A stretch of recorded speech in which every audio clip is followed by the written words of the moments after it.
नमस्कार मित्रों, कैसे हैं आप। New Rajasthan institute YouTube channel पर आपका स्वागत है।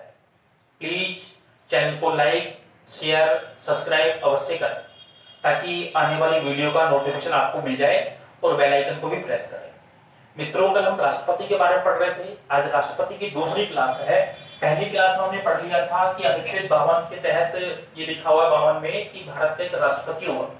अनुच्छेद 53 में लिखा हुआ है कि संघ की समस्त कार्यपालिका शक्ति राष्ट्रपति में निहित होती है। अनुच्छेद 54 में लिखा हुआ है कि राष्ट्रपति का निर्वाचक मंडल यानी राष्ट्रपति के निर्वाचन में कौन कौन मत डालते हैं। अनुच्छेद 55 में लिखा हुआ है कि राष्ट्रपति की निर्वाचन की विधि जो प्रेरणा स्रोत है अमेरिका से। राष्ट्रपति की निर्वाचन की विधि प्रेरणा स्रोत है अमेरिका से। ये हमने कहां से सीखा है कि भाई राष्ट्रपति का निर्वाचन कैसे होगा। इसके बाद में मित्रों ये भी हम जान रहे थे कि राष्ट्रपति के चुनाव में प्रत्येक राज्य के विधानसभा सदस्यों का मत मूल्य अलग अलग होता है। मत मूल्य निकालने का सूत्र भी मैंने पिछली क्लास में आपको बता दिया था।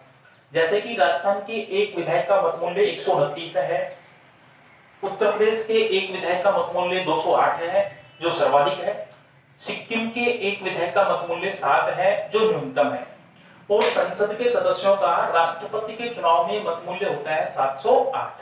इनका समान है सभी का जो है। इसके बाद मित्रों हम बात कर रहे थे अनुच्छेद 56। अनुच्छेद 56 में जो लिखा हुआ है वो है कार्यकाल। कार्यकाल क्या लिखा हुआ है जी? कार्यकाल, अर्थात राष्ट्रपति का कार्यकाल क्या है। तो ध्यान रखिए मित्रों, राष्ट्रपति का जो कार्यकाल है सामान्यतः 5 वर्ष, यानी राष्ट्रपति जो है सामान्यतः 5 वर्ष तक अपने पद पर बना रहता है। कितने वर्ष तक जी? 5 वर्ष तक।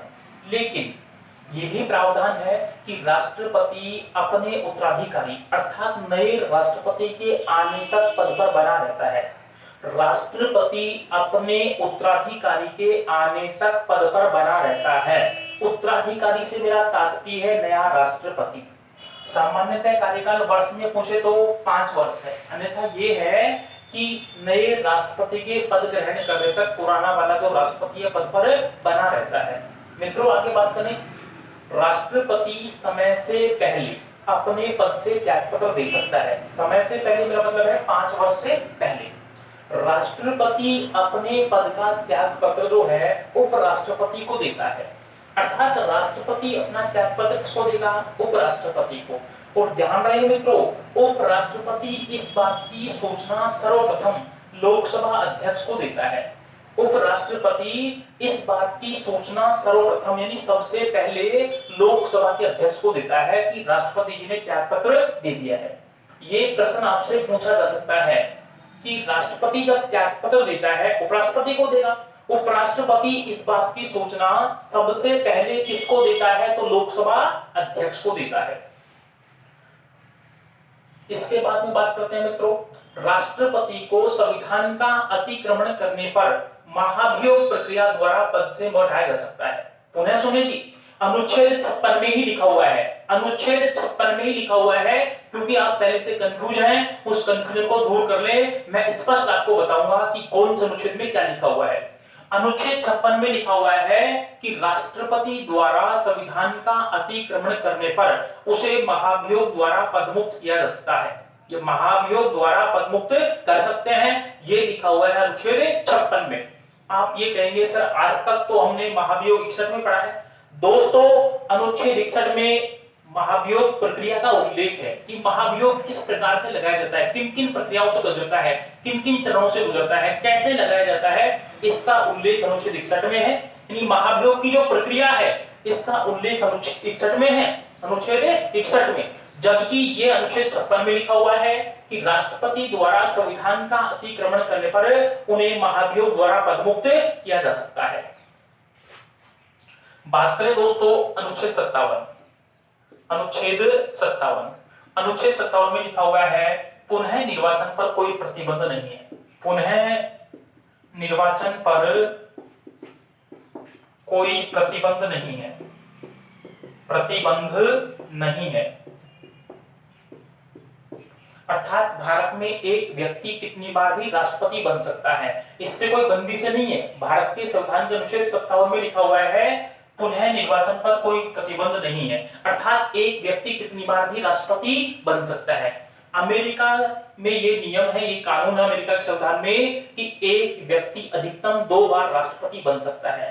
अमेरिका में 2 से अधिक बार राष्ट्रपति नहीं बन सकता है एक व्यक्ति जो है। दोस्तों अनुच्छेद 58 में लिखा हुआ है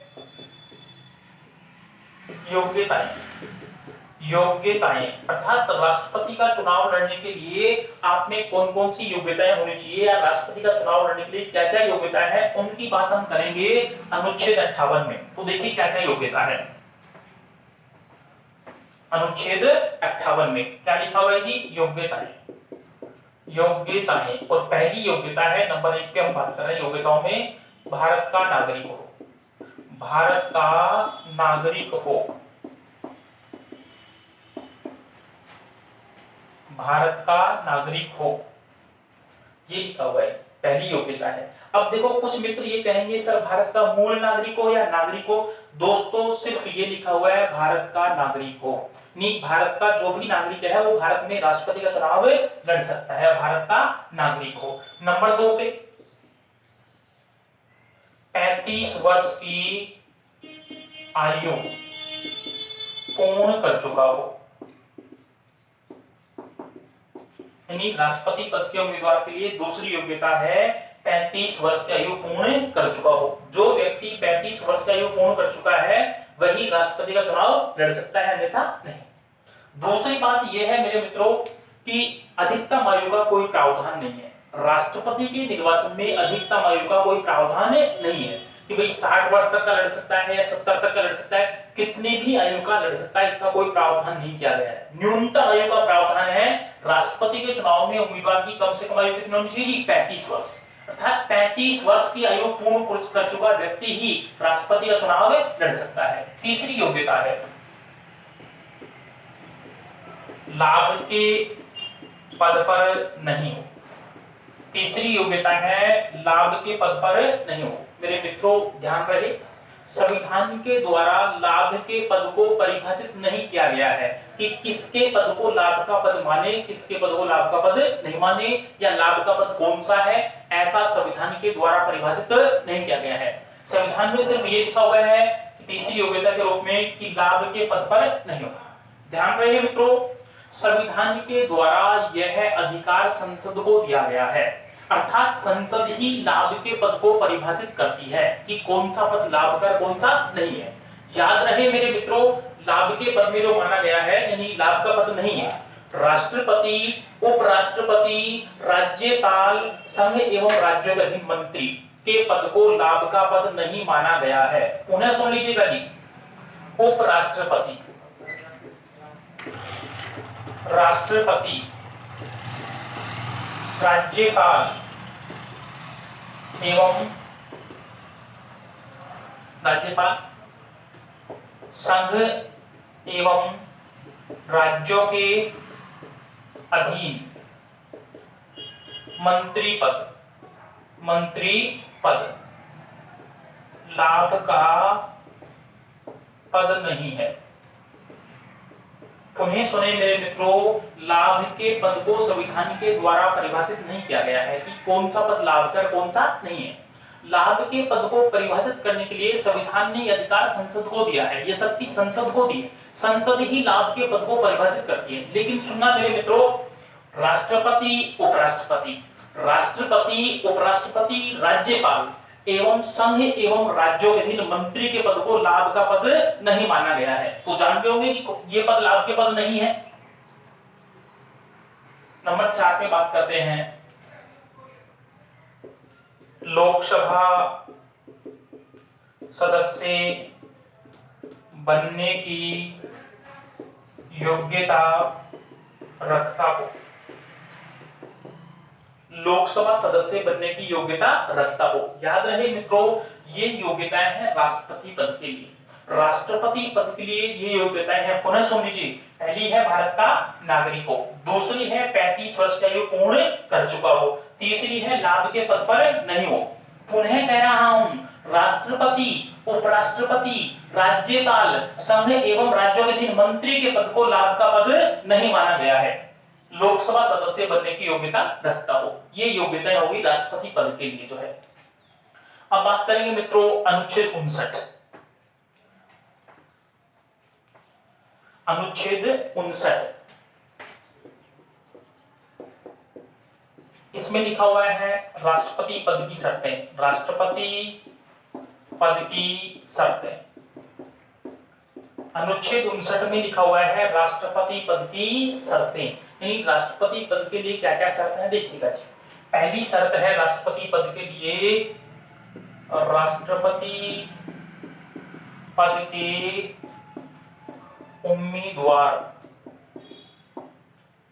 को 50 प्रस्तावक, राष्ट्रपति पद के उम्मीदवार को 50 प्रस्तावक एवं 50 अनुमोदक होने चाहिए।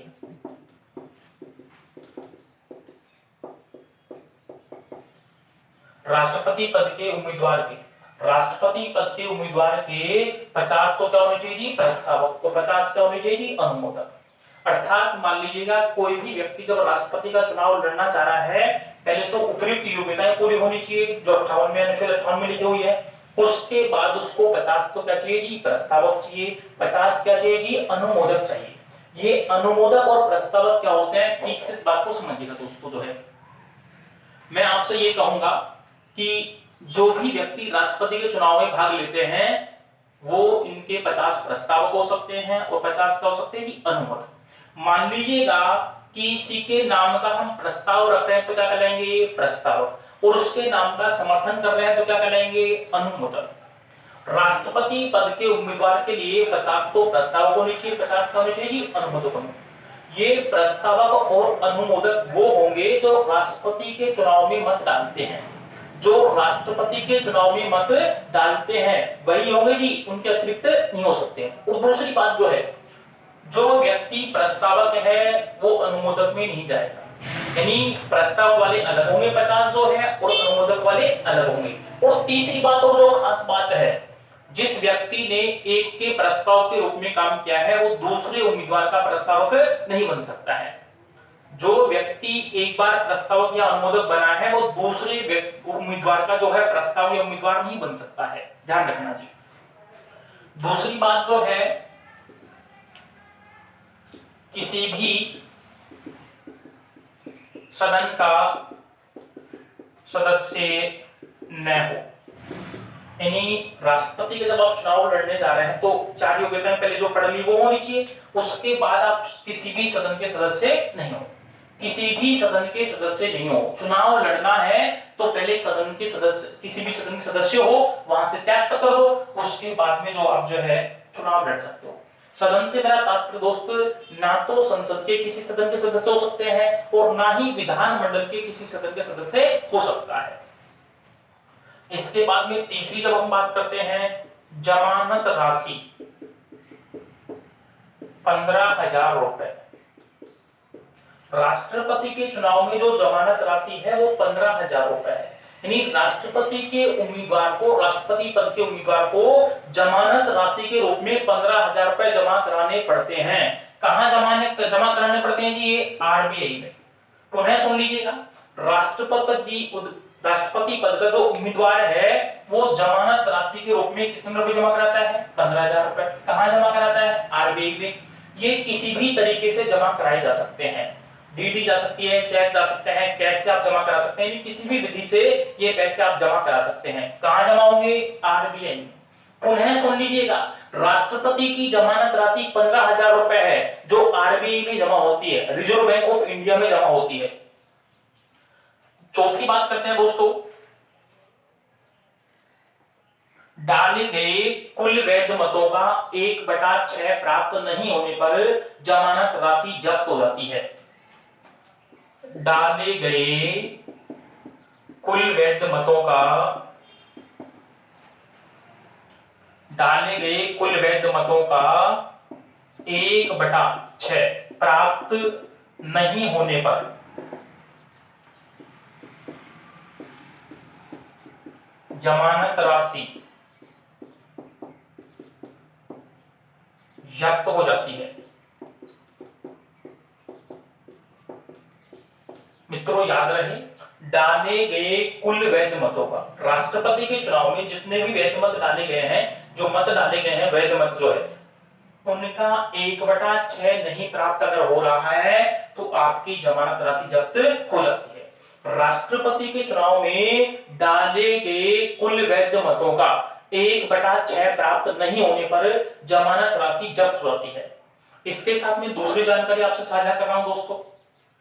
अगर हम ये बात करें ग्राम पंचायत के चुनाव में, पंचायत समिति के चुनाव में या विधानसभा के चुनाव में, तो ये है 1/10, अर्थात ग्राम पंचायत विधानसभा के चुनाव में डाले गए कुल मतों का 1/10 प्राप्त नहीं होता है तो आपकी जमानत राशि को जब्त कर लिया जाता है। जबकि राष्ट्रपति के चुनाव में 1/6 है। राष्ट्रपति के चुनाव में डाले गए कुल वैध मतों का 1/6 प्राप्त नहीं होने पर जमानत राशि जब्त हो जाती है। जबकि सरपंच के चुनाव की बात करूं, विधानसभा के चुनाव की बात करूं, तो ये कितना है जी, डाले गए कुल वैध मतों का 1/10 है। अगर 1/10 प्राप्त नहीं हो रहा है आपको तो आपकी जमानत राशि जब्त हो जाती है।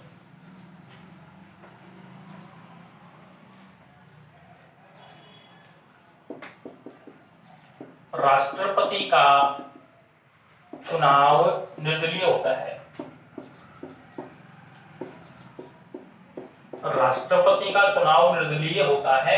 इससे मेरा तात्पर्य है मित्रों कि राष्ट्रपति पद का जो उम्मीदवार है वो किसी भी पार्टी के चयन पर नहीं लड़ता है। जैसे कि सरपंच का भी निर्दलीय होता है। ग्राम पंचायत में जब सरपंच का चुनाव होता है तो आप देखेंगे कि सरपंच पद का जो उम्मीदवार है वो भाजपा, कांग्रेस, बसपा, सपा, आप किसी भी पार्टी का प्रत्याशी नहीं होता है। ऐसे ही मैं बात करूंगा, राष्ट्रपति का चुनाव भी निर्दलीय होता है। राष्ट्रपति और उपराष्ट्रपति दोनों का चुनाव निर्दलीय होता है। आगे बात करूंगा मित्रों, राष्ट्रपति पद का उम्मीदवार, राष्ट्रपति पद का उम्मीदवार अपना नामांकन लोकसभा के महासचिव को जमा कराता है। लोकसभा के महासचिव को जमा कराता है। ध्यान से सुनो दोस्तों, राष्ट्रपति पद का जो उम्मीदवार होता है अपना जो नामांकन है लोकसभा के महासचिव को जमा कराता है। मान लीजिए लोकसभा के महासचिव नहीं है तो राज्यसभा के महासचिव को भी जमा करा सकता है। राज्यसभा के महासचिव को भी जमा करा सकता है। कब? जब लोकसभा के महासचिव पद पर नहीं है या अनुपस्थित है तो किसको करा सकता है जी? राज्यसभा के महासचिव को। आगे बढ़ते हैं मित्रों,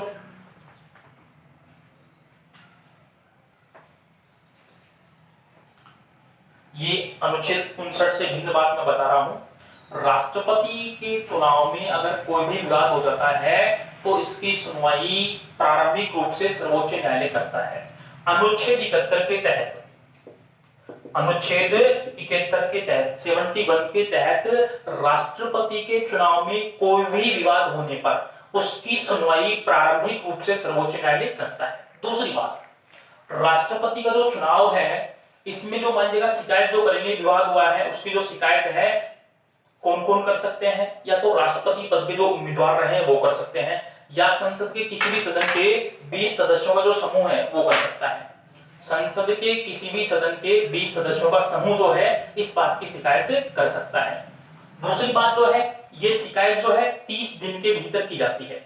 राष्ट्रपति चुनाव के विवाद अगर कोई शिकायत है तो 30 दिन के भीतर की जाती है। पुनः सुन लीजिए दोस्तों, अनुच्छेद 71 के तहत राष्ट्रपति के चुनाव से संबंधित विवादों की जांच जो है, प्रारंभिक सुनवाई जो है सर्वोच्च न्यायालय करता है और ये 30 दिन के भीतर शिकायत की जा सकती है। चुनाव के 30 दिन के भीतर, चुनाव हो चुका है उसके 30 दिन के भीतर शिकायत की जा सकती है। एक बात और है, मान लीजिए राष्ट्रपति बन चुके हैं, रिजल्ट आ चुका है, चुनाव में कोई विवाद हुआ है, उसकी शिकायत सर्वोच्च न्यायालय को की गई है, वो जांच कर रहा है।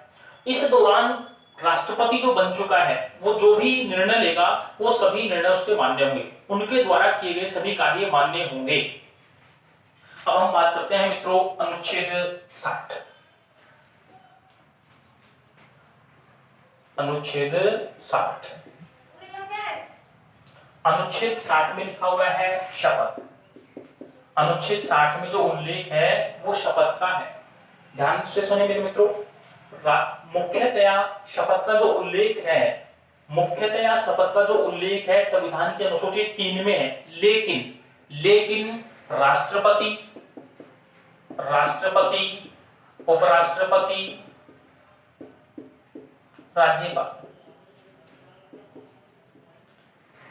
की शपथ का उल्लेख अनुसूची 3 में नहीं है। पुनः सुन लीजिएगा, मूलतया शपथ का उल्लेख अनुसूची 3 में है, लेकिन राष्ट्रपति, उपराष्ट्रपति और राज्यपाल की शपथ का उल्लेख अनुसूची 3 में न होकर के अनुच्छेदों में है। तो अनुच्छेद 60 में राष्ट्रपति की शपथ का उल्लेख है, राष्ट्रपति की शपथ का प्रावधान है। राष्ट्रपति को शपथ सर्वोच्च न्यायालय का मुख्य न्यायाधीश दिलाता है। राष्ट्रपति को शपथ सर्वोच्च न्यायालय का मुख्य न्यायाधीश दिलाता है।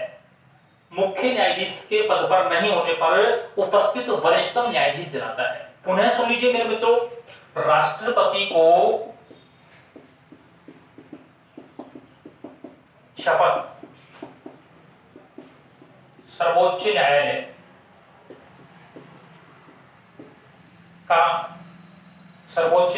का मुख्य न्यायाधीश दिलाता है, मुख्य न्यायाधीश दिलाता है। लेकिन मुख्य न्यायाधीश के पद पर नहीं होने पर उपस्थित वरिष्ठतम न्यायाधीश दिलाता है। खास बात जो है, सुनने की, सीखने की जो बात है अब आ रही है दोस्तों। राष्ट्रपति कौन सी शपथ लेता है? राष्ट्रपति कौन सी शपथ लेता है? शपथ में क्या लेता है राष्ट्रपति? सुनिएगा, तो राष्ट्रपति संविधान व विधि की परिरक्षण, प्रतिरक्षण, संरक्षण व लोक कल्याण की शपथ लेता है। राष्ट्रपति पद एवं गोपनीयता की शपथ नहीं लेता है। राष्ट्रपति संविधान व विधि के संरक्षण, परिरक्षण, प्रतिरक्षण व लोक कल्याण की शपथ लेता है। पुनः सुन लीजिए दोस्तों, राष्ट्रपति संविधान व विधि के परिरक्षण, प्रतिरक्षण, संरक्षण व लोक कल्याण की शपथ लेता है। लोक कल्याण की शपथ लेता है। जान होंगे मेरे मित्रों, राष्ट्रपति की शपथ का जो उल्लेख है अनुच्छेद 60 में है। राष्ट्रपति को शपथ दिलाता है सर्वोच्च न्यायालय का मुख्य न्यायाधीश या उपस्थित वरिष्ठतम न्यायाधीश। शपथ में क्या दिलाया जाता है? तो राष्ट्रपति कौन सी शपथ लेता है? संविधान व विधि के परिरक्षण, प्रतिरक्षण, संरक्षण व लोक कल्याण की शपथ लेता है। कौन जी? राष्ट्रपति। और ये आपको बता दिया गया है कि राष्ट्रपति, राज्यपाल और उपराष्ट्रपति की शपथ का उल्लेख अनुसूची 3 में नहीं है। बाकी सभी की शपथ का उल्लेख अनुसूची 3 में है। इनकी शपथ का उल्लेख अनुच्छेदों में है। मित्रों, बात करेंगे अनुच्छेद 61। अनुच्छेद 61, इसमें लिखा हुआ है महाभियोग प्रक्रिया। महाभियोग प्रक्रिया का उल्लेख। महाभियोग प्रक्रिया का उल्लेख अनुच्छेद 61 में लिखा हुआ है। महाभियोग प्रक्रिया का उल्लेख मित्रों, आपने अनुच्छेद 56 में पढ़ा था। पुनः कह रहा हूं, आपने अनुच्छेद 56 में पढ़ा था कि राष्ट्रपति द्वारा संविधान का अतिक्रमण करने पर अनुच्छेद 56 के तहत महाभियोग से पदमुक्त कर सकते हैं। पुनः सुन लीजिएगा, राष्ट्रपति द्वारा संविधान का अतिक्रमण करने पर महाभियोग से पदमुक्त कर सकते हैं। महाभियोग द्वारा पदमुक्त किया जा सकता है। ये बात लिखी हुई है 56 में। आपसे ये कह देंगे राष्ट्रपति पर महाभियोग किस अनुच्छेद के तहत लगाया जाता है? अनुच्छेद 56 के तहत। दोस्तों पुनः सुन लेना, जोड़ देकर के कह रहा हूं इस बात को। आज तक आपने ये पढ़ा होगा कि राष्ट्रपति पर महाभियोग प्रक्रिया जो लगाते हैं उसका उल्लेख 61 में नहीं जी। राष्ट्रपति द्वारा संविधान का अतिक्रमण करने पर उसे अनुच्छेद 56 के तहत महाभियोग द्वारा पदमुक्त किया जा सकता है। ध्यान रहेगा जी। लेकिन महाभियोग प्रक्रिया का जो उल्लेख है, महाभियोग कैसे लगाया जाता है, इसका जो उल्लेख है वो अनुच्छेद 61 में है। महाभियोग की प्रक्रिया क्या है, किस प्रकार से लगाया जाता है, इसका उल्लेख अनुच्छेद 61 में है। मित्रों आगे बात करते हैं कैसे लगाते। देखिए सबसे पहली बात तो यह है कि महाभियोग लगाने का अधिकार या महाभियोग लगाने की शक्ति संसद के पास है। राष्ट्रपति पर महाभियोग लगाने की शक्ति जो है वो संसद के पास है। अगर राष्ट्रपति संविधान का अतिक्रमण करता है तो संसद महाभियोग द्वारा जो है राष्ट्रपति को पदमुक्त कर सकती है। ध्यान रहे, राष्ट्रपति पर महाभियोग प्रस्ताव पहले संसद के किसी भी सदन में लाया जा सकता है। राष्ट्रपति पर महाभियोग प्रस्ताव पहले संसद के किसी भी सदन में लाया जा सकता है, चाहे तो लोकसभा में चाहे राज्यसभा में। उन्हें सुने मेरे मित्रों, राष्ट्रपति पर महाभियोग प्रस्ताव पहले संसद के किसी भी सदन में लाया जा सकता है। दूसरी बात, राष्ट्रपति पर महाभियोग पहले संसद के किसी भी सदन में लाया जा सकता है। पता चल गया जी, ये प्रस्ताव पहले राज्यसभा में भी ला सकते हैं या लोकसभा में ला सकते हैं। प्रस्तावक सदन के कम से कम 1/4 सदस्य यह प्रस्ताव रखेंगे। जिस भी सदन में यह प्रस्ताव रखा जा रहा है, यानी प्रस्तावक सदन के 1/4 सदस्य, कितने सदस्य जी, 1/4 सदस्य प्रस्ताव रखेंगे। कितने सदस्य जी, 1/4 सदस्य। और खास बात मेरे मित्रों, इस प्रस्ताव पर चर्चा होने से पहले, इस प्रस्ताव पर चर्चा होने से के 14 दिन पहले, प्रस्ताव पर चर्चा होने के 14 दिन पहले इन सदस्यों के द्वारा, प्रस्तावक सदन के द्वारा जो है, यानी जो 1/4 सदस्य हैं, इनके द्वारा जो है राष्ट्रपति को लिखित में सूचना दी जाती है। दोबारा सुन लीजिएगा जी, राष्ट्रपति पर लगाया गया जो महाभियोग प्रस्ताव है, उस पर चर्चा होने से पहले जिस भी सदन में प्रस्ताव रखा गया है, उसके जो 1/4 सदस्य हैं, इस बात की सूचना राष्ट्रपति को लिखित में देंगे 14 दिन पहले। कितने दिन पहले जी, 14 दिन पहले लिखित में सूचना देंगे कि आपके विरुद्ध महाभियोग लगाया जा रहा है, आपके विरुद्ध महाभियोग लगाया जा रहा है। यदि प्रस्तावक सदन अपनी कुल सदस्य संख्या के, यदि प्रस्तावक सदन अपनी कुल सदस्य संख्या के 2/3 बहुमत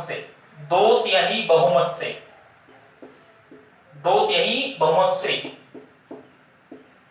प्रस्ताव पारित कर देता है तो यह प्रस्ताव दूसरे सदन में चला जाता है। पुनः सुन लीजिएगा जी, यदि प्रस्तावक सदन, जहां पहले महाभियोग का प्रस्ताव रखा गया है, यदि प्रस्तावक सदन अपनी कुल सदस्य संख्या की, उपस्थित नहीं जी कुल, अपनी कुल सदस्य संख्या के 2/3 बहुमत से यदि प्रस्ताव को पारित कर देता है तो यह प्रस्ताव दूसरे सदन में चला जाता है। दूसरा सदन इस प्रस्ताव की जांच कराता है। दूसरा सदन जो है राष्ट्रपति पर जो आरोप लगाए गए हैं उनकी जांच कराता है, और इस जांच के दौरान राष्ट्रपति स्वयं या अधिवक्ता के माध्यम से अपना पक्ष प्रस्तुत कर सकता है। यदि दूसरा सदन भी इस प्रस्ताव को अपनी सदस्य संख्या के 2/3 बहुमत से पारित कर देता है, यदि दूसरा सदन भी इस प्रस्ताव को अपनी सदस्य संख्या के 2/3 बहुमत से पारित कर देता है तो राष्ट्रपति पद से हटा हुआ मान लिया जाता है। यदि दूसरा सदन इस प्रस्ताव को पारित ना करे, तो इसमें संयुक्त अधिवेशन का कोई प्रावधान नहीं है। महाभियोग प्रक्रिया पर संयुक्त अधिवेशन का कोई प्रावधान नहीं है, क्योंकि महाभियोग प्रक्रिया में क्योंकि संयुक्त अधिवेशन में सदैव लोकसभा शक्तिशाली होती है, इसलिए महाभियोग प्रक्रिया पर संयुक्त अधिवेशन का कोई प्रावधान नहीं है। एक बात और मित्रों, जिस दौरान राष्ट्रपति पर महाभियोग लगाया जा रहा है और ये प्रक्रिया 2, 3, 4 महीने मान लीजिए चली, उस दौरान राष्ट्रपति को सभी अधिकार प्राप्त होंगे, राष्ट्रपति अपने पद पर रहेगा, सभी वेतन भत्ते उनको मिलेंगे और उनके द्वारा दिए गए सभी निर्णय मान्य होंगे। मान लीजिएगा अब उनको पद मुक्त कर दिया गया है, प्रस्ताव दूसरे सदन ने भी पारित कर दिया है, तो क्या होगा? तो होगा मेरे मित्रों कि उनके द्वारा लिए गए जो भी निर्णय थे वो सभी मान्य होंगे। भारत में अभी तक किसी भी राष्ट्रपति के विरुद्ध न तो महाभियोग प्रस्ताव लाया गया है और न ही पारित हुआ है। भारत में अभी तक किसी भी राष्ट्रपति के विरुद्ध न तो महाभियोग प्रस्ताव लाया गया है और न ही पारित हुआ है। और खास बात दोस्तों, महाभियोग प्रस्ताव अर्धन्यायिक प्रक्रिया है। महाभियोग प्रस्ताव अर्धन्यायिक प्रक्रिया है। कैसी प्रक्रिया है जी? महाभियोग प्रस्ताव अर्ध न्यायिक प्रक्रिया है। सुन लीजिए, खास है, कई बार आ चुका है ये, रीट 2012 में भी आ चुका है ये। महाभियोग प्रस्ताव अर्ध न्यायिक प्रक्रिया है। अर्ध न्यायिक प्रक्रिया है क्योंकि न्यायालय के द्वारा दिया गया निर्णय तो न्यायिक होगा, पूर्ण न्यायिक होगा, लेकिन ये तो लोकसभा संसद के द्वारा किया गया निर्णय है, तो क्या कहलाएगा जी? ये अर्ध न्यायिक। महाभियोग प्रस्ताव अर्ध न्यायिक प्रक्रिया है, सब जान चुके होंगे जी। ये खास बात है, कई बार ये पूछा जा चुका है कि महाभियोग प्रस्ताव है अर्ध न्यायिक, पूर्ण न्यायिक, तो आप कहेंगे अर्ध न्यायिक प्रक्रिया है। और दूसरी और खास बात दोस्तों, इसमें दूसरी और खास बात क्या है देखिएगा, राज्यों की विधानसभा सदस्य, राज्यों की विधानसभा सदस्य राष्ट्रपति के चुनाव में तो भाग लेते हैं, परंतु महाभियोग में भाग नहीं लेते हैं। ध्यान रहे दोस्तों, राज्यों की विधानसभा सदस्य राष्ट्रपति के चुनाव में तो भाग लेते हैं परंतु महाभियोग में भाग नहीं लेते। जब राष्ट्रपति के विरुद्ध महाभियोग प्रस्ताव लाया जाता है या महाभियोग लगाया जाता है, उस दौरान जो है उसमें जो है राज्यों की विधानसभा सदस्य भाग नहीं लेते हैं। दूसरी बात जान होंगे जी, आपसे ऐसा पूछा जाएगा कि वे सदस्य जो राष्ट्रपति के चुनाव में तो भाग लेते हैं लेकिन महाभियोग प्रस्ताव में नहीं लेते हैं, तो कौन है वो? राज्यों की विधानसभा सदस्य।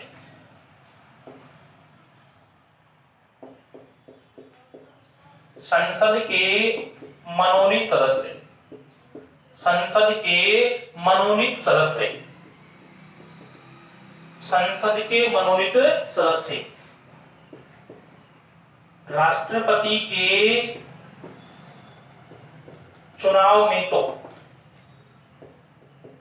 भाग नहीं लेते हैं।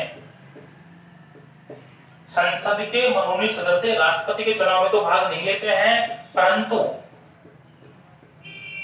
महाभियोग प्रस्ताव में भाग लेते हैं। ये दोनों मित्रों एक दूसरे के विपरीत हो गए हैं।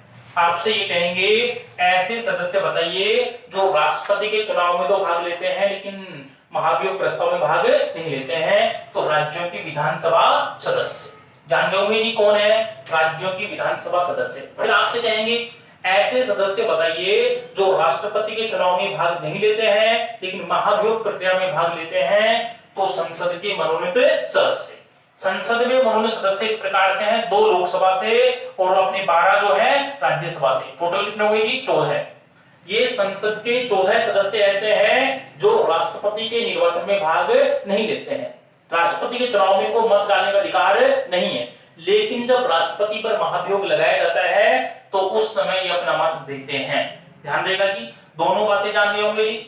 ऐसे सदस्य जो चुनाव में तो भाग लेते हैं लेकिन महाभियोग में भाग नहीं लेते हैं, राज्यों के विधानसभा सदस्य। ऐसे सदस्य जो चुनाव में भाग नहीं लेते हैं लेकिन महाभियोग में भाग लेते हैं, महाभियोग प्रस्ताव में भाग लेते हैं, संसद के मनोनीत सदस्य। आगे बात करते हैं दोस्तों अनुच्छेद 62। अनुच्छेद 62 राष्ट्रपति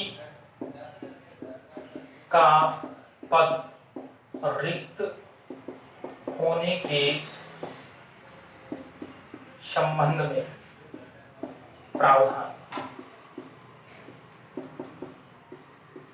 राष्ट्रपति का पद रिक्त होने के संबंध में प्रावधान। मित्रों, अगर मान लीजिए समय से पहले किसी भी कारण से राष्ट्रपति का पद रिक्त हो जाता है, समय से पहले किसी भी कारण से राष्ट्रपति का पद रिक्त हो जाता है, तो उसके संबंध में जो प्रावधान है अनुच्छेद 62 में। मान लीजिएगा राष्ट्रपति ने अपने पद से त्यागपत्र दे दिया है, मान लीजिएगा राष्ट्रपति की कार्यकाल के दौरान मृत्यु हो गई है, मान लीजिएगा राष्ट्रपति को महाभियोग प्रस्ताव के द्वारा पदमुक्त कर दिया गया है। इन सभी स्थिति में राष्ट्रपति का पद जब खाली हुआ है तो इसका कार्यवाहक राष्ट्रपति होगा उपराष्ट्रपति, यानी उपराष्ट्रपति ये काम करेगा। सुन लीजिए पुनः, राष्ट्रपति का पद रिक्त होने के संबंध में उपराष्ट्रपति उसके कर्तव्यों का निर्वाह करेगा। कौन करेगा जी? उपराष्ट्रपति। और उपराष्ट्रपति भी नहीं है तो सर्वोच्च न्यायालय का मुख्य न्यायाधीश करेगा। मान लीजिए दोस्तों राष्ट्रपति पद पर नहीं है, उसका कार्य उपराष्ट्रपति करेगा, उपराष्ट्रपति भी पद पर नहीं है तो सर्वोच्च न्यायालय का मुख्य न्यायाधीश करेगा। ऐसा एक बार हुआ है। मोहम्मद हिदायतुल्लाह जो है सर्वोच्च न्यायालय के मुख्य न्यायाधीश थे, इन्होंने राष्ट्रपति के पद पर कार्य किया है। अभी तक ऐसा एक बार हुआ है। आप तो सिर्फ ये समझ लीजिए जब राष्ट्रपति पद पर नहीं है तो उसका कार्य कौन करेगा?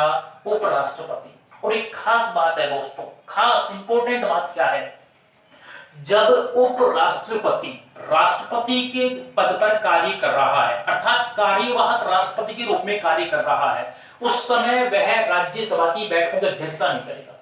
उस समय वह राज्यसभा की बैठकों की अध्यक्षता नहीं करेगा। पुनः सुन लीजिए जी, जब उपराष्ट्रपति राष्ट्रपति के रूप में कार्य करता है तो उपराष्ट्रपति राज्यसभा की बैठकों की अध्यक्षता नहीं करेगा।